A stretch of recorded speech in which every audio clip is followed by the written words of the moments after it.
안녕하십니까. 인하대학 경영대학 명예교수 이경환입니다. 이번 시간에는 하나님의 상생과 협력의 원리에서 파워순환 패러다임과 전인격의 완전 자아실로 나아가기 위한 우리가 창의력을 중심으로 공부를 하겠습니다. 그래서 우리 주제는 창의 역량 기반 자아 정체성과 인적 역량 형성인데, 오늘부터 강의할 그 내용의 전체 내용을 보면 크게 7가지 주제로 구성되어 있습니다. 첫째, 창의 역량 시스템과 창의력에서 공부를 하고, 근원적 창의 역량의 정체성과 창의적 인적 역량 개발 5단계에 대해서 공부를 하며, 세 번째로 창의 역량의 주기적 순환과 완전 자아 실현을 공부하고, 주객체적 자기 정화와 창의 역량 기반 자아 형성 원리에서 공부합니다. 또한 5번째로 자기 주도적 학습을 통해서 창의 역량 개발하는 방법에서 공부할 것이고요. 또한 파워 속성 기반 우리가 후천적 창의 역량 개발 그 방법을 공부하고, 끝으로 이러한 창의 개발을 위한 PSAD 창의 역량 진단과 근원적 다소 창의 개발 방법에 대해서 공부하는 시간도록 하겠습니다. 오늘은 먼저 우리가 창의 역량 시스템과 창의력에 대해서 공부하기로 하겠습니다. 자, 그럼 창의력이란 무엇이겠습니까 하는 것입니다. 우리는 창의력에 대해서 여러 가지로 많은 것을 알고 있습니다. 그렇지만 우리가 학자들에 의해서 창의력이 무엇인가에 대해서 어떻게 정의하고 있는 것을 잠시 살펴보기로 하겠습니다. 먼저 우리나라의 교육 심리학 용어사를 보게 되면 창의력 또는 창의 역량은 바로 새롭고 독창적이고 유용한 것을 만들어내는 능력이다. 또는 그 창의력은 전통적 사고방식을 벗어나서 새로운 관계를 창출하고 비일상적 아이디어를 산출하는 능력 등으로 다양하게 정의되고 있습니다. 이러한 창의력에 대해서 다시 한번 좀 더 자세히 살펴보게 되면 교육학 용어사들을 보게 되면 좀 더 설명드린 것 같이 새로운 관계의 지각이나 비범한 아이디어 산출, 전통적 사고 유형에서 벗어나 새로운 유형으로 사고하는 그런 능력이 바로 창의력이라고 정의하고 있습니다. 또는 어멘빌이라든가 길포드의 일 같으면은 그 창의력도 새롭고 유효한 것을 생성해낼 수 있는 그런 능력이라고 정의하고 있습니다. 또한 메슬로는 바로 창의력은 불건전한 정신을 건전한 정신으로 변형시키는 것으로서 욕구 위계 개념 중에 자아 실현과 유사한 개념을 제시하고 있다 하는 것입니다.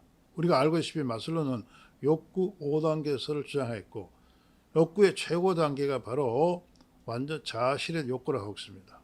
이 마슬로는 창의 역량이 바로 자아 실현과 유사한 개념이라고 설명하고 있습니다. 따라서 마슬로의 같으면 바로 창의력이 바로 인간을 자아 실현에 이끌어가는 그러한 능력이라고 알 수가 있습니다. 또는 화이트헤드는 창의 역량을 새로운 결합을 만드는 그런 능력이라고 정의하고 있습니다. 이러한 창의 능력에 대한 여러 가지 개념을 종합해 보면은 창의력이나 창의 역량은 바람직한 인간의 욕구를 찾고 이들을 만족시키는 새로운 자원이나 기술, 방법을 찾는 그런 능력이나 프로세스를 하는 것을 우리가 정의로 나타낼 수 있습니다. 자, 그렇다면은 이와 같은 창의력이나 창의 역량은 어디서 나타날 것이냐 하는 것입니다. 그건 바로 인간에게는 선천적으로 창의 역량 시스템이 존재한다 하는 것입니다.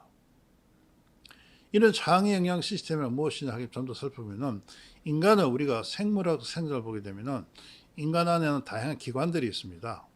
위가 있고 간이 있고 허파가 있고 다양한 소화기관이 존재합니다. 이런 다양한 기관들이 서로 연합하고 결합해서 인간의 생명현상, 즉 생리적 현상을 만들어냅니다. 인간에게 있어서 그 창의 역량도 바로 다양한 기관들이 결합해서 만들어지는데 그 기관들을 함께 나타내는 것이 바로 창의 역량 시스템이라 하는 것입니다. 그 창의 역량 시스템 무엇으로 구성되느냐 하게 되면 바로 자아 실현 경향성과 창의성과 근원적 다소 창의 역량과 파워의 5속성으로 구성되어 있다 하는 것입니다. 그 내용을 보게 되면은 이미 자아실현 경향성 우리 이미 공부를 하였습니다. 자아실현 경향성은 사람에게 선천적인 것으로서 유전된 잠재적 능력이나 가능성의 성취를 위한 그런 행동을 만들어냅니다. 메슬로는 자아실현 경향성은 자신의 본질적 특성을 실현하고 잠재도 가능성을 획득해 하는 선천적인 경향성이라고 설명하고 있습니다. 또 로저스의 이야기 같으면은 자아실현 경향성은 생물학적, 심리적 또는 정신적 측면에서 최고가 되고자 하는 자아실현의 동기를 만들어내는 그런 경향성입니다. 이런 자아실현 경향성은 다중의 심리적 방어막에 깊이 묻혀 있으며 활성화될 수 있는 그런 조건을 기다린다고 설명하고 있습니다. 또한 우리는 지난 시간에 자아실현 경향성, 즉 생명이 활성화되면 바로 파워의 다섯 속성을 활성화하여 완전 기능 행동을 유발한다고 설명하였습니다. 이러한 자아실현 경향성 안에 우리는 근원적 다섯 창의 영향이 존재한다 하는 것입니다. 즉 인간의 창의 영향은 근원적 다섯 창의 영향의 결합에 의해서 나타났는데 이 근원적 다섯 창의 영향은 독창적, 차별적, 공감적, 리더적, 적응적 그런 창의 영향을 구성된다는 것입니다. 이런 다섯 가지 근원적 창의 영향이 활성화될 것 같으면 바로 자아실현 경향성, 즉 생명이 활성화되고 또 이것과 결합해서 고유한 자아 정체성을 만들어낸다고 지난 시간에 설명드렸습니다. 또한 창의성은 무엇이 하게 되면 바로 자아실현 경향성, 즉 창의 영향 시스템의 핵입니다. 이러한 창의성은 새로운 도약이라는 동기를 만들어내고 근원을 찾고 근원으로부터 새로운 것을 이끌어내는 그런 역할을 한다 하는 것입니다. 이 창의성은 바로 창의 영향 시스템의 핵이기 때문에 자아실현 경향성의 개방 조건에서 우선적으로 개방되고 또 스키머에 형성된 근원적 창의 영향을 활성화시킨다 하는 것입니다. 또한 이러한 창의 시스템 제일 바깥쪽에는 파워의 다섯 속성이 존재합니다.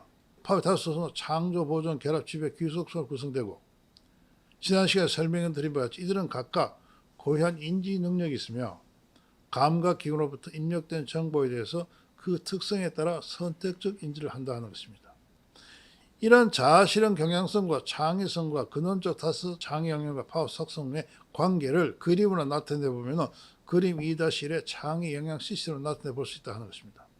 창의 영향 시스템 제일 바깥쪽은 파워의 다섯 속성이 존재한다 하는 것입니다. 우리가 로저스가 설명할 뜻이 뭐냐면 자아실현 경향성은 바로 다중의 심리적 방어막 안에 깊이 묻혀 있으며 활성화되는 조건을 기다린다고 했습니다. 바로 이 다중의 심리적 방어막이 바로 파워의 다섯 속성이라는 것을 알 수가 있습니다. 이 파워의 다섯 속성 안에 자아실현 경향성, 즉 생명이 존재하고 이 자아실현 경향성은 바로 인간의 창의 영향을 포함하고 있습니다.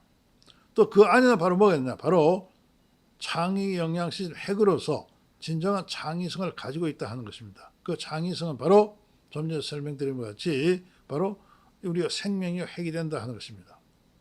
인간의 창의 영향은 바로 근원적 다섯 창의 영향과 파워의 다섯 속성의 상호작용으로 발현되고 그 각각의 창의 특성은 바로 근원적 다섯 창의 영향에 의존한다 하는 것입니다. 자, 그렇다면은 이런 근원적 다섯 창의이 무엇인가에 대해서 잠시 살펴보기로 하겠습니다. 자, 그렇다면 근원적 다섯 창의 영향의 그 개념과 그 역할이 무엇이겠는가 하는 것입니다. 우리가 좀 전에 설명드려봤지 인간에게는 근원적 다섯 창의 영향, 즉 독창적 창의 영향과 차별적, 공감적, 리더적, 적응적 이런 다섯 가지의 근원적 창의 영향이 존재한다 하는 것입니다. 이들은 각각 그 특성에 따라서 인간에게 창의적 행동을 만들어낸다 하는 것입니다. 독창적 창의 영향은 독창을 이끌어내는 그런 능력으로서 호기심과 끊임없는 변화를 추구하고 상상력과 모험심과 자유로운 행동을 만들어낸다는 것입니다.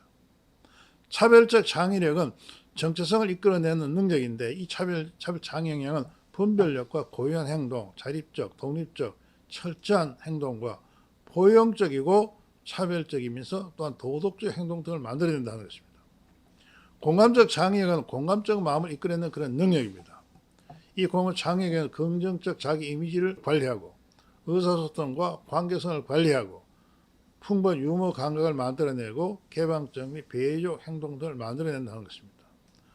리더적 창의 역량은 지도자적 행동을 이끌어내는 능력으로서 그 내용을 보게 되면 다양한 의견을 수렴하고 자신감과 용감성과 폭넓고 깊은 관심을 갖게 하고 이를 향한 풍부한 에너지와 리더십을 창출하는 그런 능력을 만들어낸다.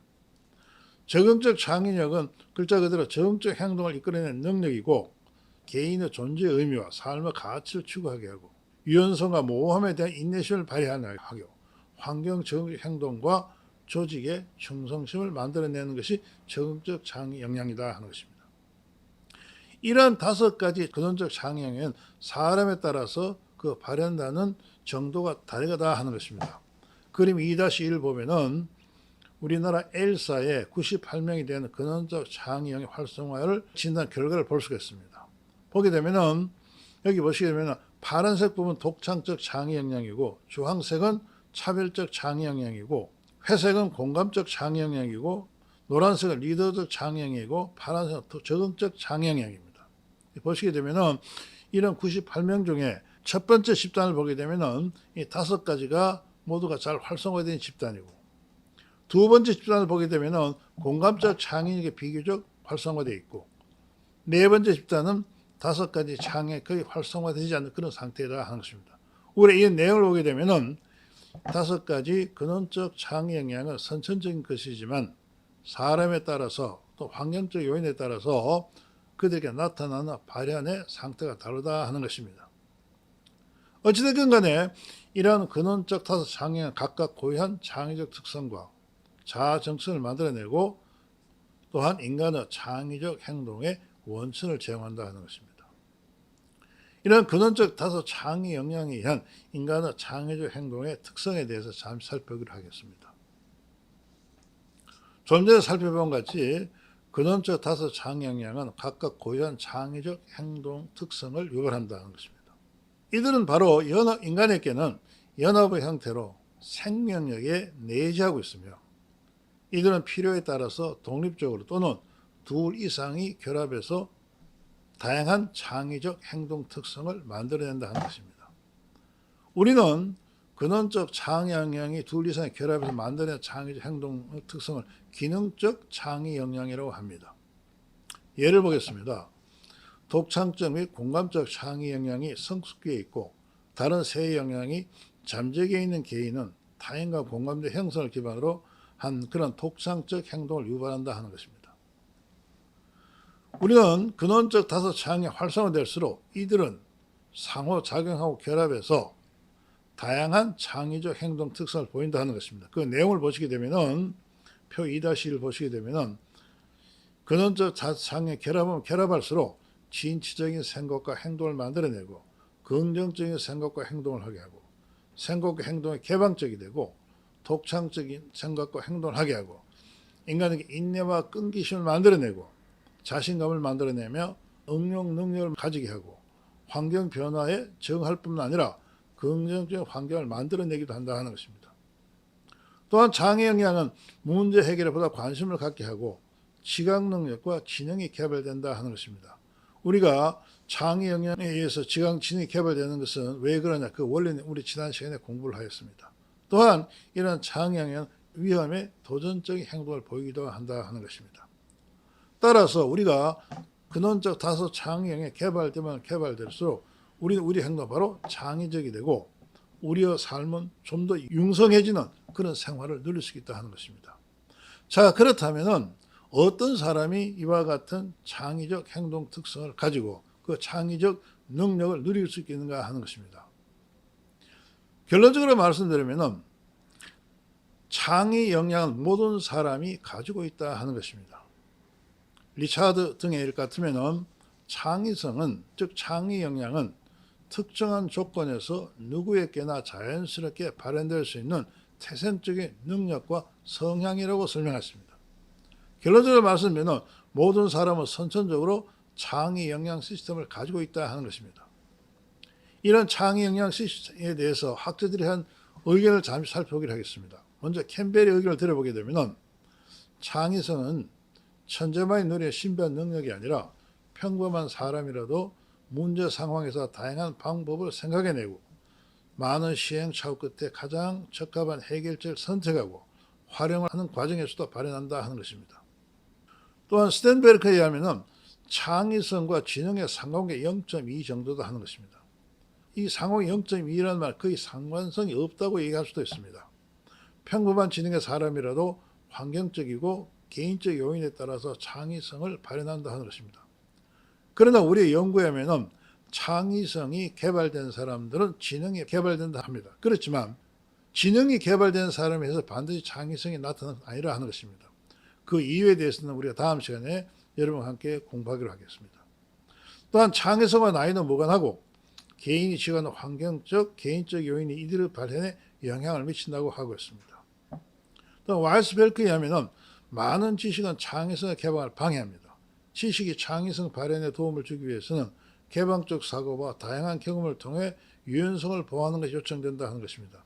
지식이 창의성 개방을 방해하는 것은 바로 지식이 가치의 조건으로 작용하기 때문에 그렇다 하는 것입니다.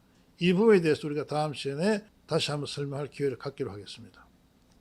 자신의 수준에서 창의적 성과를 꾸준히 경험하고 경험적 지식으로 쌓아갈 때 더 큰 성취를 이루는 보다 높은 수준의 창의적 인재로 성장할 수 있다고 설명합니다.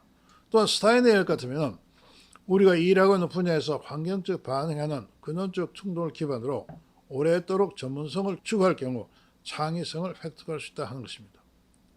결론적으로 말씀드리면 누구나 바로 이 창의 역량을 가지고 태어난다 하는 것입니다. 우리는 지금까지 창의성에 대해 여러 가지 의견을 가지고 있습니다. 그러나 창의성은 바로 주인은 누구냐? 바로 하나님이시라 하는 것입니다. 즉 하나님이 이 세상을 창조하시고 인간에게 바로 하나님의 능력을, 즉 숨결을 부어주실 때 그 안에 하나님의 창의 능력도 우리에게 부어주셨다 하는 것입니다. 그렇기 때문에 모든 인간은 선천적으로 창의 능력을 가지고 태어납니다. 우리는 이번 시간 이후에 이러한 창의 능력을 개발하는 방법을 통해서 우리 인생을 풍부하고 의미 있고 또한 유능한 인재로 성장할 수 있면서 자기 삶에서 자신이 할 수 있는 그런 인재로 성장할 수 있는 그런 방법에 대해서 함께 공부하는 시간을 갖기로 하겠습니다. 이번 시간 강의에 참석 여러분들에게 감사를 드리며 다음 시간에는 근원적 창의 역량의 정체성과 창의적 인적 개발 5단계에 대해서 여러분과 함께 공부하는 시간을 갖게 되겠습니다. 감사합니다. 강의를 마치겠습니다.